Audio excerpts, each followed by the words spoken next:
Good day to you. I hope you're having an amazing start to your week. I'm grateful to be here today. I had a wonderful experience today that I wanted to share with you. But first, let's just arrive here before we talk about why it is that sometimes, even when we know what to do, we aren't able to do it. Why awareness isn't enough. So before we dive into that, and I tell you the story of this amazing magic that happened in my life that I think will inspire you, let's just arrive here together. Take an inhale through your nose and out through your mouth. Let's do that 2 more times together. Feel your feet on the floor.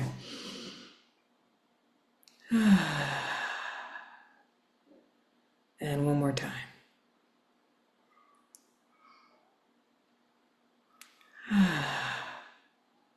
That may have been the first deep breath you've taken all day. It's a really great practice to have in your repertoire. It just helps you get more centered, embodied, and present to yourself and to others, and to put some space between yourself and what you have been carrying.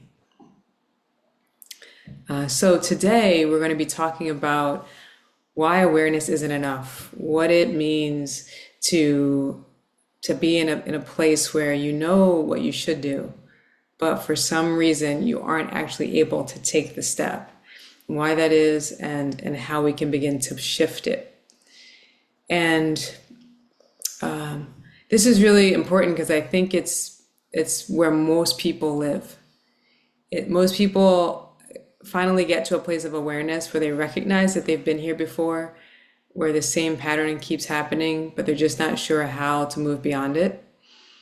And even if they are able to attain the thing that they've been chasing, whether it's in your health or it's in your career or it's in relationships or your finances, when you're finally able to achieve it, you don't hold it for long. And that's what we call oscillation, where you're here at point A and you always want to be getting to point B.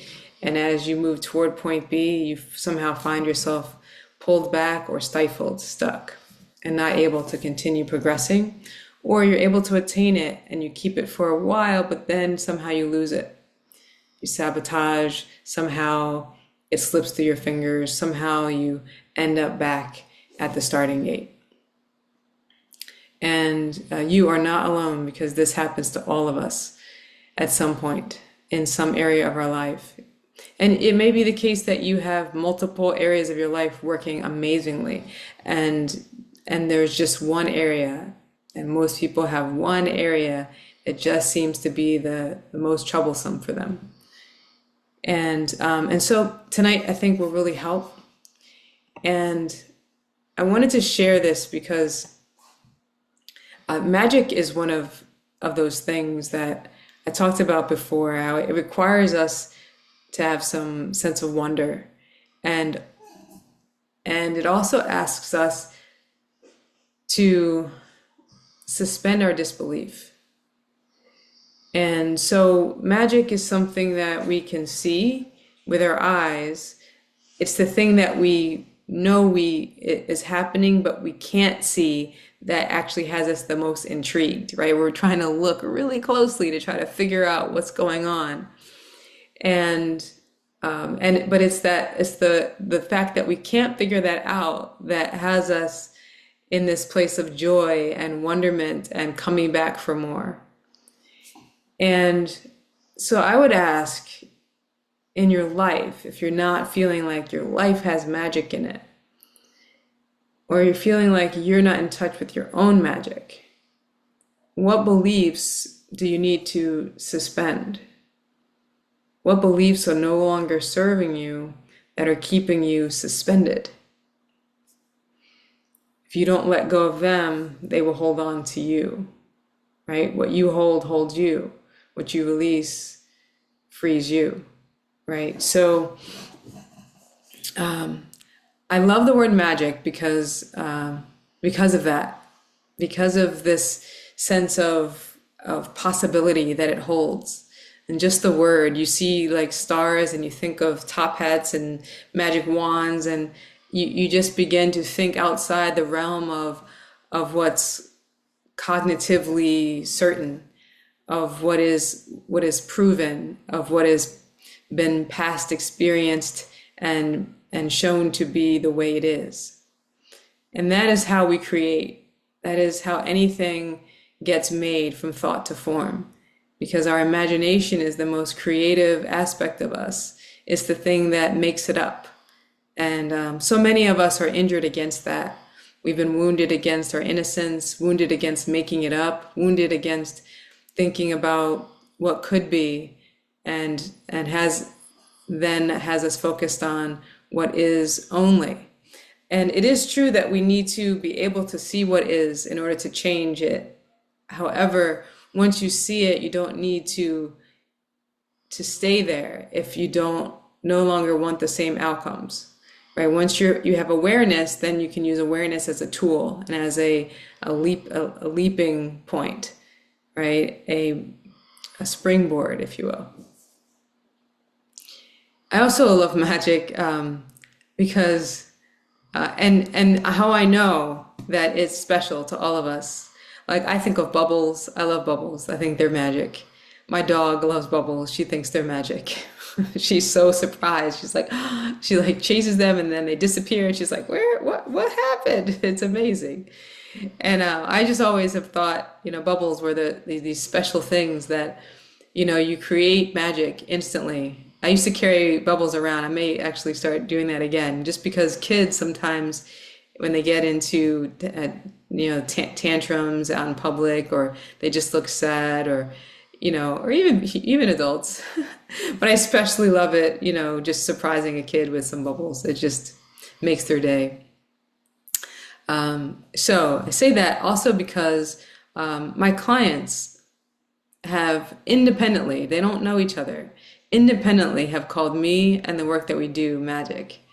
And I at first, I just smiled and went with it. And then eventually I started owning it. I'm like, yeah, I do create magic. I am magic.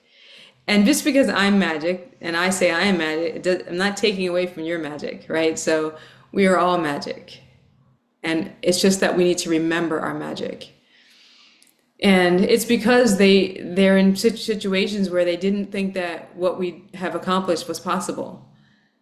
In pain one minute, out of pain the next, or having hoarding tendencies one minute and then the next minute wanting to clean, right? Feeling stuck and in an impossible job, and the next minute out of that job with a severance package and having your own business, right? It's just, we are magic and everything is possible. And I know that can be challenging to believe, especially if you had some life happen. But believe me, I've had some life happen. and challenges are part of the process. And they actually make the magic that much more special. And that makes the belief and the courage that it takes to continue to believe in the possibility that much more sacred and necessary. So today, I went to this park this morning. I got up, I straightened the house a bit, and that way, any cleaning that needed to happen, I didn't have to do anything. I left it. You know how when you walk into a nice clean space, I'd love that, so that I could come home and do some work once I arrive back home in a nice fresh space. And I took my dog out to a place called Okahili, which is a big, huge nature preserve slash park that is, when I say the word park, it seems like it would be a small place that is like in New York, where a park, is an enclosed area that seems small, but it's not, right? So this is over many, many acres. It's very nature oriented. The wetlands is, we're surrounded by wetlands here. So there's all kinds of animals that come, And so I took her there, and there within this huge, many multi-acre space is also a dog park. I took her there, and I didn't know about that place until yesterday. Yesterday, I took her on a long hike after a dog park visit in another park, and I met a woman as I was returning to my car after the long walk, and she mentioned that she had been at Okahili, and I'm like, Okahili? And so I inquired, and she told me about it. I was like, oh, tomorrow's adventure, right? I try to take my puppy on adventures. I feel like her life should be one big adventure. And so today we went there, and I didn't know what to expect. Didn't know. It was pouring rain also. It was pouring rain here, but we're heading into rainy season. So what are we gonna do? Not go outside when it rains? No. My dog loves the water, so we just go. We go out in the rain, and water is not gonna make you melt, right? You just get used to it here anyway. Or you stay in the house and your life gets very small for many months of the year. And so we went to this park, and after some time there, I met this young man named James, and we talked, and it was great. And he's from Oklahoma. We had this nice, human exchange. It was really beautiful. And then it was just Macy and I for a little bit, and then another person walked in and sat down, and he was just sitting there. He didn't have a dog, and as I'm kind of just watching Macy and responding to her when she wants me to throw the ball and doing, she's digging, she's doing all the dog things. Um, this gentleman asked me, he said, "You're spiritual." I said, "I am." And he said, "I knew it." I could tell, and I read energy really well, and I could tell he was heavy, right? He had a lot going on, and clearly you don't just come and sit in a dog park if you don't have something on your mind. Also, it's kind of obvious, but he did have a very heavy aura, and you could tell his face was a little bit long, and he was carrying some things, body language, speaking loudly, and so he says. He said, "I knew it," and I said, "Hmm." And so I just kind of let that, I let that sit for a little bit, and I kept playing with Macy, and I came back, and I talked to him a little bit more, and by and by we talked a bit more and more, and by the end, we had, a whole, as much of a coaching session as I'm willing to have in public with someone. I always like to leave people inspired or feeling more self-aware or self-loving, or just in a different space than we meet, right? Because I think that's our charge here. It's to leave people feeling, remembering who they are. Honestly, that's the reflection, is being who we are helps other people to be who they are. And so he said, "I want to keep talking," and like, well, I don't really. This is a half an hour away from my house. I'm not gonna come back to this park and hang out with you, my man. But certainly, those moments that we spent changed his thinking, and just know that that's one of those divinely organized moments where I was inspired. This woman, I was intrigued and by this Okahili, this name of this park, the day before, and I knew I was meant to go there, and so I did. The next day, I got up early, I straightened the house, and noticed the timing of those things, right? If I had taken longer or not done those things, I might have gone to this park and left before that man, and his name is Manny, that man entered. And the nature of the conversation, by the way, is much to do with what we're talking about right now, right? This is my life's work, right? And so we were talking mostly about shifting your state, having sovereignty over how you feel, really having Also have an intention about where you put your focus so that you're creating what you want to create versus not staying stuck in a cycle of creating that same outcomes over and over again that you don't want.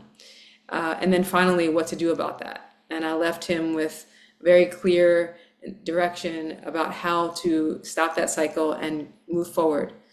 And and his energy shifted. And I asked him, I said, can you see how you have shifted? Can you feel yourself? And he was like, oh, it's like a fluttery, a lightness in here, he said. Exactly. And so that is the nature of good work, right? And I'm saying this so that you can also be aware of when you're feeling heavy versus light, and what causes you to feel that way. Often it can be just a shift in your perception. Sometimes it can be a choice in you deciding how you want to feel. Often we think about something different versus if our focus has been here and the emotions that have followed have been one way, shifting your focus to something that's here will bring about different emotions. And so that's the simplest way to have sovereignty, right? It's to shift your focus. There are other ways. However, I'm just saying that because this is the easiest way right now to express to you how to do that.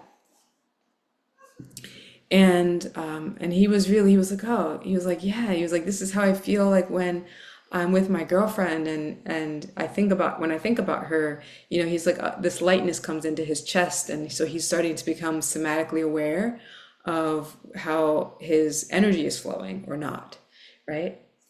And so in leaving that conversation, I felt, anytime I'm sharing with someone, I'm also aware that I'm sharing so that I'm pouring into myself at the same time.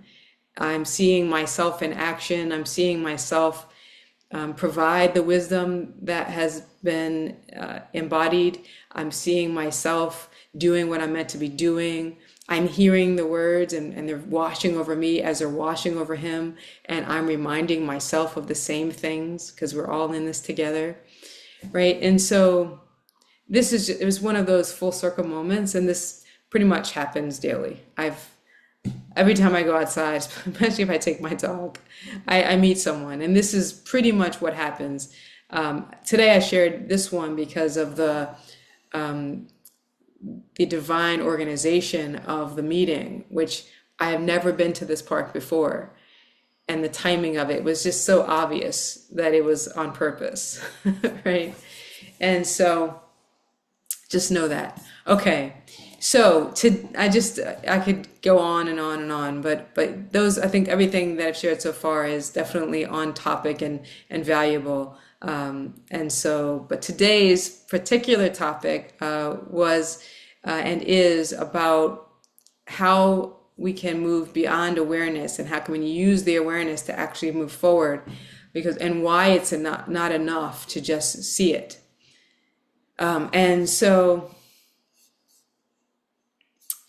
So I wanted to let you know that the first place to start, just like I said to Manny, is your body, noticing how you feel, right? Noticing the sensations in your body can give you clues to actually what you're holding and what's flowing or not flowing. And often you may not be able to put a name to the actual emotion, because a lot of us aren't able to actually just say emotions right away. When someone asks us, how are we usually speak to what is top of mind, and which is usually the thing that's bothering us the most, or we speak top of mind the thing that is the best thing that's happening in our lives. Our default tends to be to the thing that's bothering us the most, or the thing that we're having the most challenge around, and we respond to how are you, or how do you feel with that. And so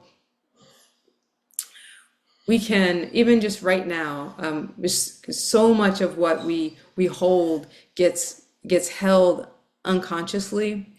And so just right in this moment, just notice your body. First, just notice your feet on the floor.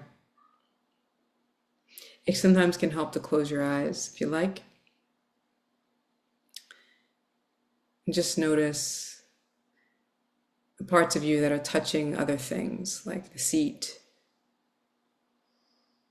your hands on your lap.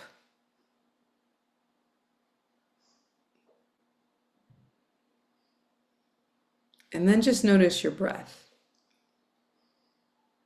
Just find it inside yourself, wherever you feel that it is.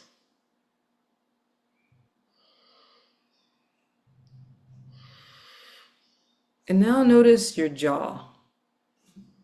Is there excess tension in there? Do you feel some tightness? What if you just let your lips fall apart?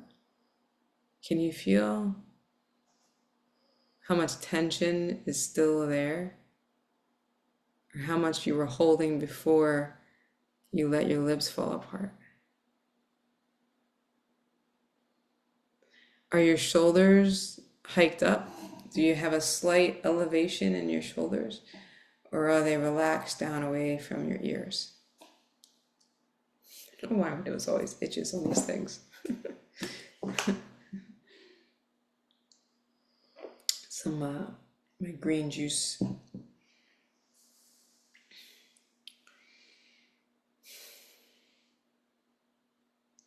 And notice your breath. Are you taking deep breaths or are they shallow?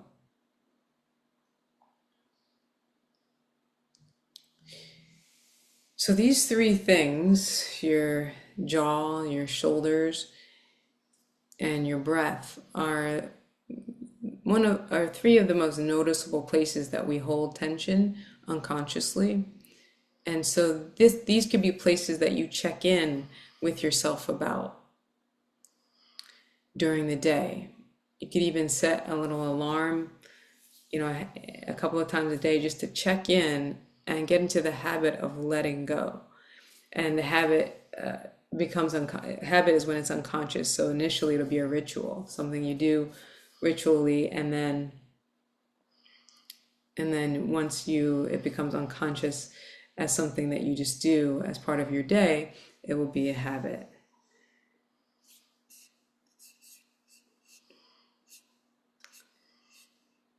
Most people actually think they're already relaxed and they just aren't aware that they're actually holding.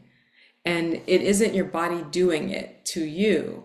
Like your shoulders aren't just randomly tight. You are actually holding your shoulders up. And that's why you can let them go. Like let that really let that land for you. Like you are holding. And so there is a lot of energy that we're expending to hold tension in areas of our body that don't require tension. We have something in our bodies called tone, which naturally exists in our body, and that gives our body form, right? It gives our body form. There's a natural amount of tone that our muscles hold when we're healthy. And then there is excess tension or holding that we create subconsciously because of our worry, because of bracing against potential threats. We're always subconsciously scanning the area for threats. That's just how we're set up. It's a survival mechanism. And one of the reasons that we can be excessively tired at the end of a day and we don't know why is because of all the extra holding that we're doing. And so that chest breathing, holding, bracing is all excess energy being expended in places that are causing you to increase your expenditure of energy that could be used elsewhere. It's also causing unnecessary stress responses that are cyclical, because the bracing it reinforces the same beliefs and the same thought processes that cause the bracing in the first place. So every time you interrupt that, you also interrupt that cycle. So awareness is really important, like we talked about last week. And now this is the next step. What do you do once you actually realize that you've been holding or you have a pattern that isn't serving you anymore.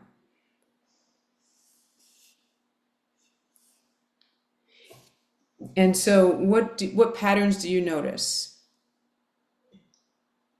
You might notice that you have the same reactions to similar circumstances, or even the same reactions, maybe even unsolicited from in response to a person that you are holding unexpressed resentments about, or toward, or unforgiveness. If you have kind of a chip on your shoulder and don't really know why, have an attitude, it might be hormonal, but it also might be, you might have some self-resentment, or you might be holding anger or frustration or confusion or worry or guilt about something that you're not consciously aware of, how deeply it's affecting you. So this is why it can be really great to take inventory and to pay attention to how we're feeling so that we can let go of what is ready to be let go of. We can actually take action and look at and face and then let go of those things that will allow us to then make more space for us to have ease in and peace of mind, to move with more grace and ease, to respond versus react, right? This is just about self-awareness leading to different actions. So awareness, we've established, doesn't actually lead to change in itself all the time. Now, it is true that observation changes things. So just being aware of something it is very much transformative in that without it, you can't change. Also, you do begin to subtly shift things when you look at them. And so then there is completion. That's not going to happen with just awareness. Completion of a cycle, ending of a cycle, doesn't happen just because you're aware of it. It does require a different response, a different action, something to interrupt the loop. And so that thing that creates sustained change is established safety. Actually being safe enough or feeling safe enough in your body to actually take a different action continuously, having the courage to actually step forward and do the thing, especially if it doesn't correspond with the beliefs that you currently hold, if it goes against logic, which intuition often does. So this is how we begin to make the change permanent. We create safety, and safety is built on taking a different action than the one that reinforces the old pattern. So, for example, if you are someone who, as soon as they get money into their hands, they go right out and they find something to spend it on. And maybe the direct result isn't that you end up with not enough money at the end of the month, but maybe cumulatively, the repeated occurrences of the money in and money spent is what causes the lack of money to more money than you need at the end of the month, and being able to pay all of your bills with grace and ease, with ease and consistency, right? And all of the things that allows, your increased credit, more space and an ability to be in good spirits more often, more free time, less hustle, right? So there are lots of ripples that can come from one change that short-sightedness wouldn't allow us to actually be aware of. So just know that there are no small actions. There are no small changes. But taking small steps relative to thinking about changing our whole life right now, just taking one step in one area creates the ripple effect. Changing one area of our lives actually often helps us to begin changing the rest because we are a system. We are a unified ecosystem. And so when you change one part of the ecosystem, you do change the whole ecosystem. So just know that your work is being leveraged. You can leverage these small changes that are cumulative over time is the way that permanent change gets made. It's taking an action that's different than the one you've been taking and then taking another and another. It's, interrupting the old pattern again and again and making a different choice, right? It's shifting your focus, right? These are all things that seem small but have great impact. And don't sleep on the ripples. Don't sleep on the ripples. Often we don't get to see the ripples. I recently had, what a blessing it was. Someone shared with me a ripple that I would have never known about. A little note that I had written that she then used as inspiration and as a primary focus to go and do some really cool things. I would have never have known that those words, those maybe 8 words I wrote on a piece of paper, would have had that much of an impact. But right, and so it's really lovely when we can share with someone how much something that they seemingly thought was small did for us, or recognize for ourselves how something that we did that seemed small in the moment really affected our lives. It can be really empowering and inspiring for ourselves to see and be aware and acknowledge. Okay, so let's see. Is there anything else I wanted to share on this topic? So we talked about a lot. Knowing what to do and not being able to do it can feel really frustrating sometimes. And it's not just that you don't want to change. Sometimes it's that a part of you doesn't want to change, right? And that goes back to that inner conflict that we talked about. That is one of the primary causes of our lack of access to our felt sense of freedom. Is this inner conflict between our head and our heart, or one part of us that had a bad experience that remembers it and holds on to it and doesn't want us to experience those feelings again of disappointment or shame or rejection or loss, whatever it is that we don't want to experience again. And so we have a part of us, for example, that might want to get a raise at work, and then we have and do extra preparation for work when you get home. And another part of you actually doesn't want to get their hopes up that they're going to get the promotion, so they just want to lay on the couch and eat pizza when they get home and Netflix and chill, right? So you have both aspects of you are you, and one part of you wants to do it and really believes that it's possible, and another part not so much. And so then you have conflict. And so one of the tools that you can use to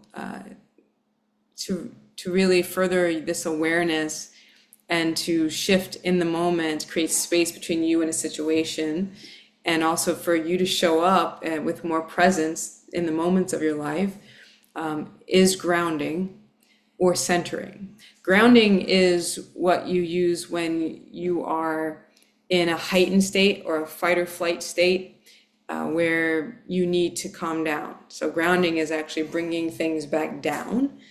Centering is no matter where you are, you're bringing yourself back here. Grounding can be really helpful if you are experiencing a really drastic emotional uptick. Like maybe you're angry or frustrated, and you're in like you're really frustrated and you're expressing that frustration and you can't think straight. Grounding, going outside, putting your feet on the ground, bare feet to soil, can be a really great thing. You can also just clap your hands and bring yourself here to your center and breathe. And that can reduce the hyper activity of your nervous system, the dysregulation.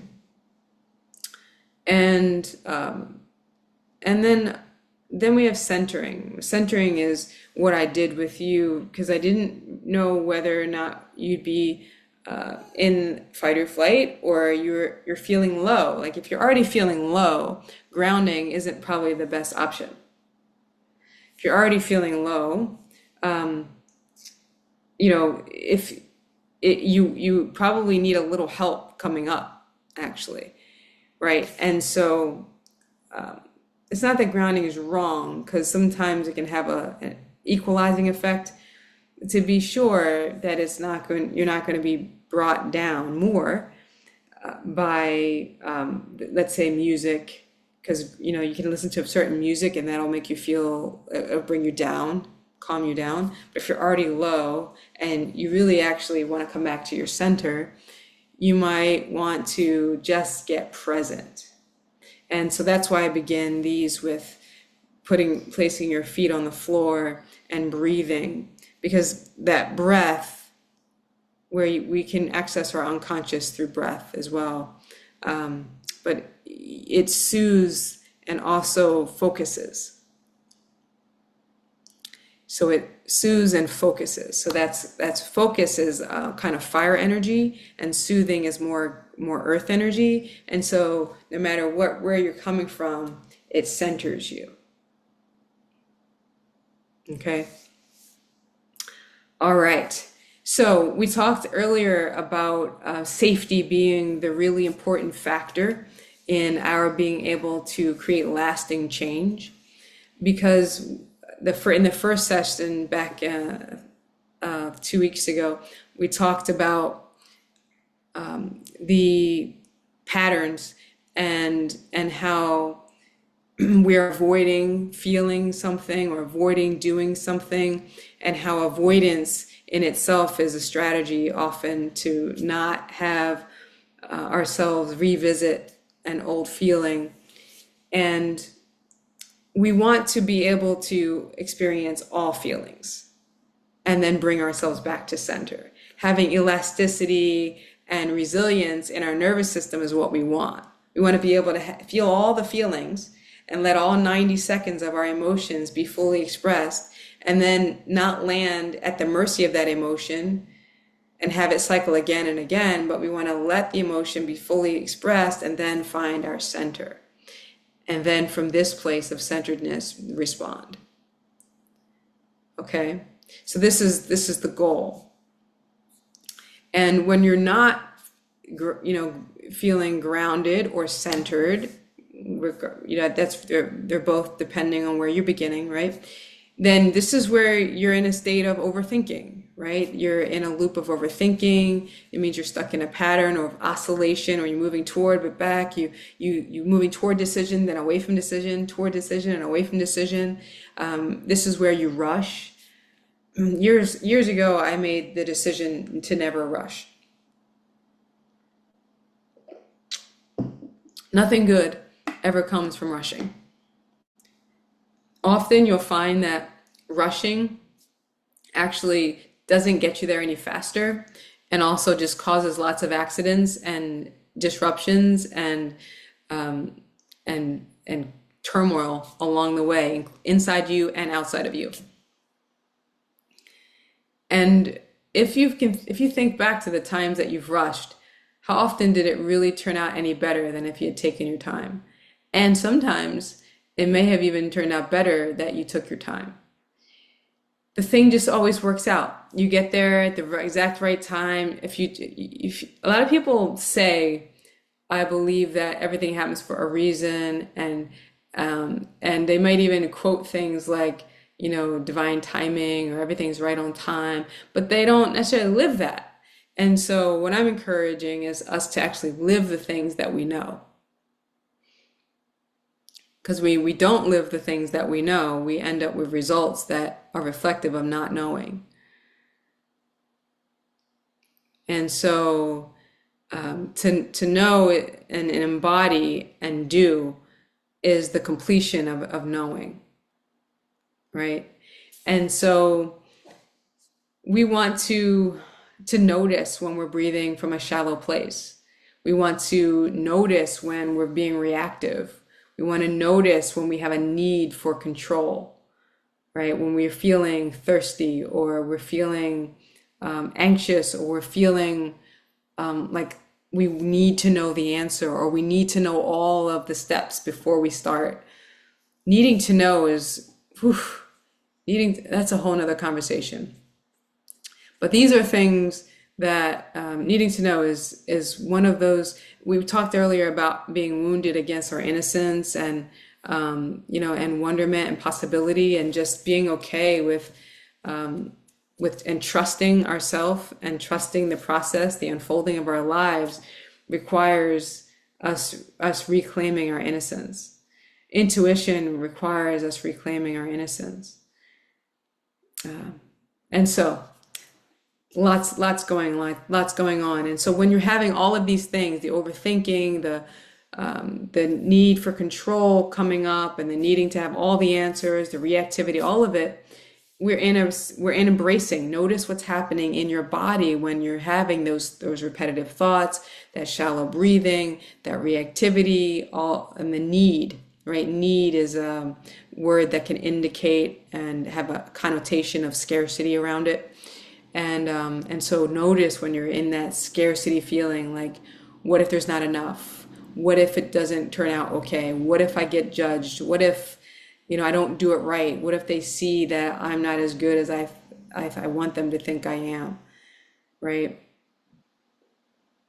So all of those things can give us, and can be arrows pointing to the fact that we are in a heightened state of nervous system reactivity and activity, and we want to bring ourselves back to a place of centeredness. Or we might be low, where we're thinking the worst possible outcomes, worry, things that bring our energy low, and our thoughts go with it. We can center, come back, feel your feet on the floor, breathe, get present. And so, okay, I want to just bring this in for a landing. We are about that time. And so I have something for you called the 6 G's. And these G's are the things that I really believe are the conduits of our return to this centeredness and this peace, and our reclaiming of our innocence. Grace being number one, giving it to ourselves, giving it to each other. Gratitude, and it is absolutely possible, and I think necessary, to be grateful for what you have currently and also want more. That's the nature of life, always wanting more life, and also loving what is happening right now. Both, and not either or. Generosity. I have another story about that. I'll tell you another story, maybe next week. I'll tell you a generosity story. It's literally what I used to actually bring back my sense of wonderment and innocence just a couple of weeks ago. Bring it more present in me and forthright. And I'll tell you about the ripples of that. I have lots of stories. So generosity, growth. So a lot of times when we're in these states, we're not growing. And that can be part of the reason why, is that we're not actually engaging in our own growth. And so we feel stifled, and we begin to kind of almost sit into a pit of worry and lower energetic thoughts and cycles. And then our greatness. which can be for many of us really hard to accept and to look at and to acknowledge and to be allowed to be fully expressed. But all of these 6 Gs are really conduits to our full expression and our living in and as our wholeness. More about those later, but I just wanted to give them to you now. And we talked about one of those today, groundedness, really extensively. And I came on the call talking about grace and divine organization of timing and our magic coming through our greatness and generosity of spirit, inhabiting us allows us to give our gifts without trying to get, which is the only way that we do get. And just seeing the giving as as a mutual giving to yourself. Every time we give to ourselves, and it doesn't you can't separate it. You can't give someone a hug without getting some on you, right? All right, so let's close today by just this the way we entered. Let's take a deep breath in and let it out. Close your eyes if it feels good. Deep breath in.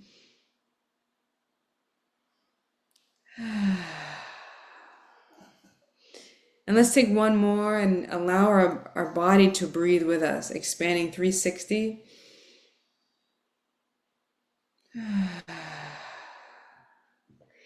Letting your jaw relax, letting your shoulders drop. Yes. So the deep breath, checking in on your shoulders, checking in on your jaw. This is something you can do. Set an alarm for 3 times a day for the next 3 days, and just do a self check-in on the tightness in your jaw, the elevation of your shoulders, and the depth and expansiveness of your breath. You can take it 10 seconds it takes to just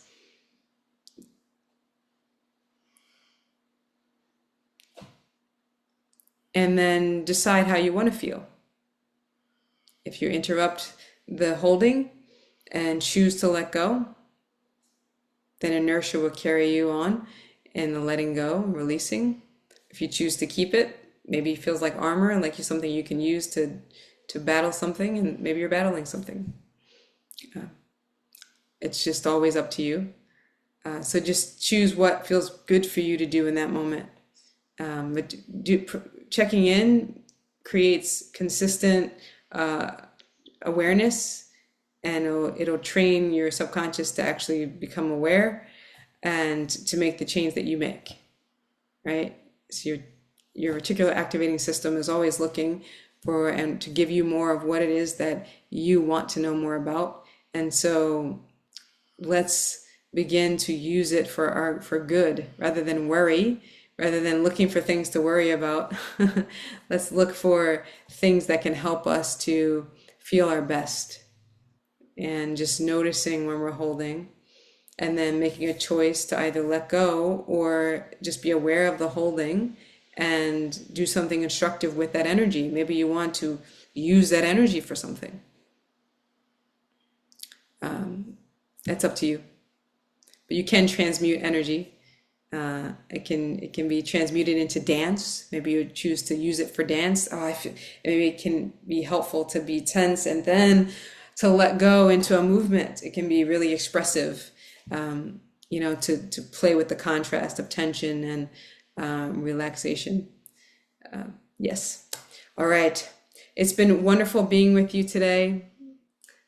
Thank you for those who are watching the replays. I see you and I appreciate you. And I hope you're getting value out of these sessions. And I look forward to seeing you next week. Until then, lots of love to you. Share your magic. The world needs you just as you are to show up. Being you, the magic that is you, that will never be repeated in the history of the world. If no one's told you, I love you, and I'll see you soon. Bye for now.